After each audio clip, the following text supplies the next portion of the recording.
Thank you, Barbara, for taking on yet another difficult assignment. You've never shirked from them. I'm here really because of Wendy Chamberlain, who I would like to note has done such a superb job as president of MEI. When I would ask Wendy to take on some difficult assignments, she never said no, so I accepted this difficult assignment to try to connect the dots in the Middle East, which is really a mission impossible. I have to tell you a personal anecdote about that. Barbara mentioned I served for 8 presidents, and when our daughter graduated from Yale in 2005, we had one of those rare father-daughter talks, and she said, "Dad, how long have you been this so-called Middle East expert?" I said, "Oh, sweetheart, for 32 years. And she looked at me and she said very pensively, "You know, Dad, you haven't done a very good job." So with that, I think I should sit down. But anyway, let me try to connect the dots, a mission impossible, in 10 minutes. First, I think as President Obama moves into this phase of his mandate, there truly is and has been a need for a coherent and comprehensive strategy toward the broader Middle East. The administration needs to connect the dots, and this is not only this administration, every administration needs to connect the dots in the broader Middle East in order for American foreign policy to be truly effective. We have had successes and we've had many failures. But the basic tenets of U.S. foreign policy as they apply, we remain the premier economic, military, and diplomatic power, yet the U.S. projection of our power is limited. Militarily, we are overstretched. We have the end game in Iraq, it's been mentioned. We have ongoing military action and war in Afghanistan. There's a threat scenario in the Korean Peninsula that is always there. And there are these asymmetrical challenges in Yemen, in Somalia, and Iran. And also, as is painfully evident and as reflected in our elections here, U.S. economic power is limited. And the current economic crisis necessitates coordination of economic policy with other nations. Also, U.S. diplomatic power will be seriously limited when we cannot obtain the support of other key countries. So building real coalitions, not fake coalitions, but real coalitions, is very important for the Obama administration. Obviously, we will act unilaterally when our vital interests are threatened, as in 9/11 and the first war in Afghanistan, which was quite successful, and then we turned our backs. But the basic thrust of our approach now should be to work with allies and coalitions. As Suzanne mentioned, in Iran, what Russia and China do will be very important in terms of sanctions regimes on and our whole thrust of our policy toward Iran. In 1991, in the Gulf War, we were successful in building a real coalition, international and of Arabs. We need strong coalitions in the war against terrorism. I don't like the phrase war against terrorism. I think it's a false slogan. I think it's an ongoing struggle. There's not going to be a Iwo Jima victory with planting a flag and saying we've won the war on terrorism. It will be a continual struggle. But intelligence and law enforcement are very important nationally. And we need a strategic dialogue with our adversaries. And this is one thing that President Obama has started out his administration with, which I applaud, is the need for the United States to engage its adversaries in a tough-minded dialogue, not talk for the sake of talk, but in a tough-minded dialogue. And that's certainly the case today with North Korea, but certainly with Syria in the Middle East and Iran.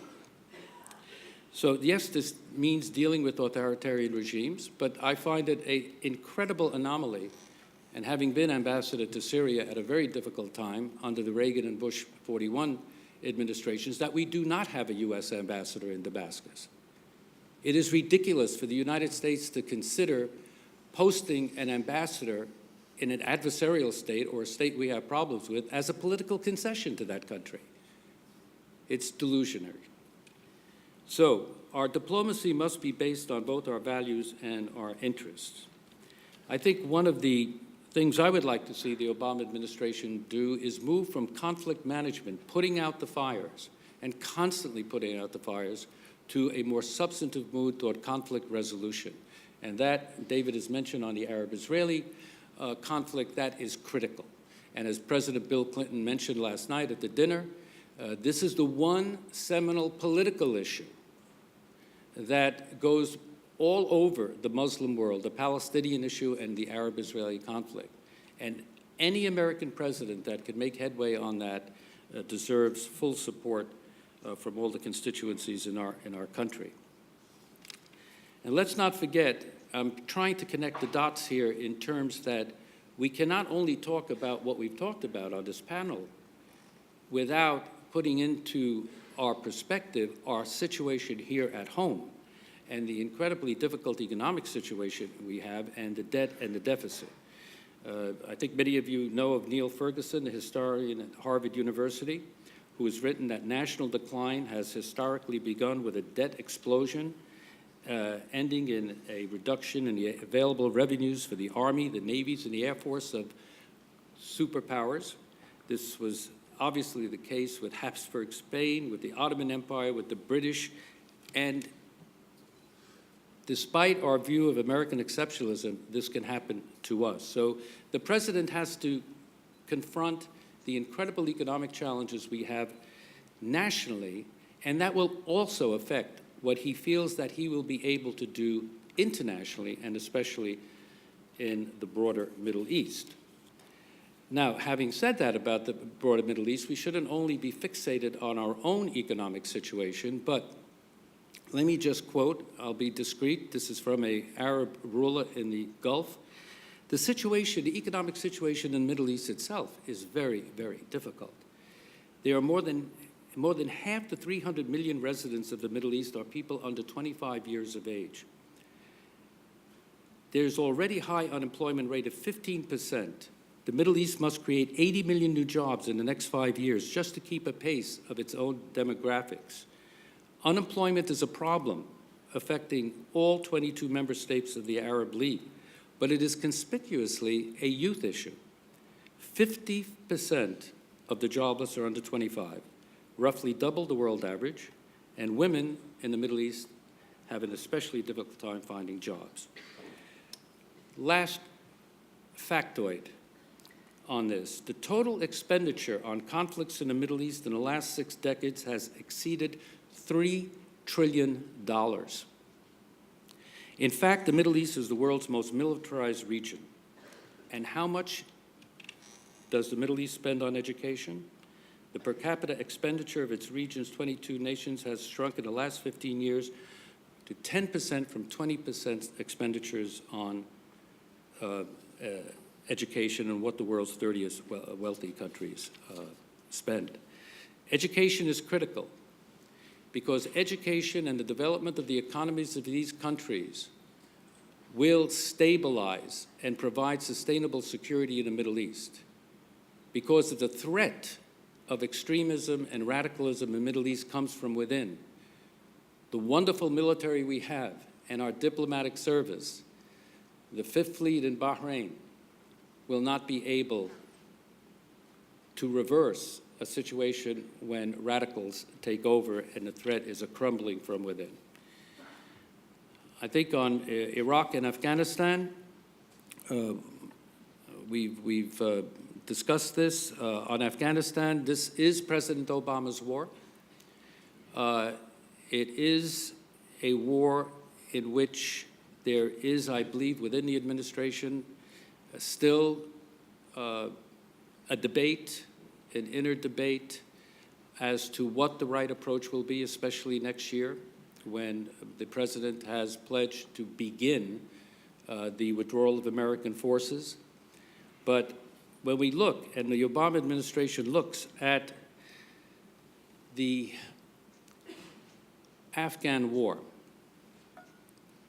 I think it is too myopic to be looking at the war in Afghanistan from the so-called AFPAC-PAC-AF perspective. You have to put India into the equation. One of the major reasons that Pakistan hedges its bets, especially the ISI, hedges its bets in Afghanistan is because it still considers and the Pakistani military still consider that India is the major national threat to Pakistan, and they do not want India outflanking Pakistan through Afghanistan, and it will continue to hedge its bets as long as that issue of Pakistan-India relations is not being addressed more directly. And that, of course, when I talk going from conflict management to conflict resolution, is the issue of Kashmir.